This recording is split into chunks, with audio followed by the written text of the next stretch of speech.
It's underway. The battle over health care has begun, and it's happening in pretty dramatic fashion. President Obama was on Capitol Hill this morning to rally his party in an effort to protect the signature law of his administration.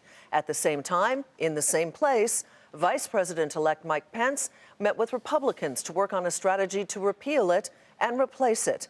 Though few details were given, the lines were clearly drawn. And whatever decisions are made, the impact will reach far and beyond the 20 million people who get their health insurance through the exchanges. Eamon Javers has more on the showdown over Obamacare. President Obama made one of his last visits to Capitol Hill today to rally Democrats to make a last-ditch attempt to save his signature health care legislation from congressional Republicans and the incoming Trump administration. Emerging from their meeting with the president, Democrats displayed a sign proclaiming "Make America Sick Again" and argued that repealing Obamacare could have disastrous consequences. You know, Medicaid, almost half of Medicaid is about long-term health care. You want grandma living in the guest room? You repeal the Affordable Care Act. But Vice President-elect Mike Pence was on the Hill today to do a little rallying of his own. The first order of business is to repeal and replace Obamacare. And that was our message today, and it'll be our message on Capitol Hill. And it needs to be done.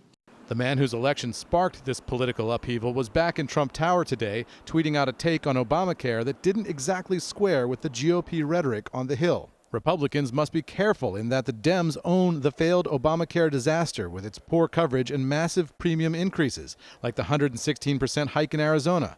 Also, deductibles are so high that it is practically useless. Don't let the Schumer clowns out of this web. Dems are to blame for the mess. It will fall of its own weight. Be careful. Those tweets seem to suggest that Republicans should not move quickly to repeal Obamacare, despite the eagerness here on Capitol Hill.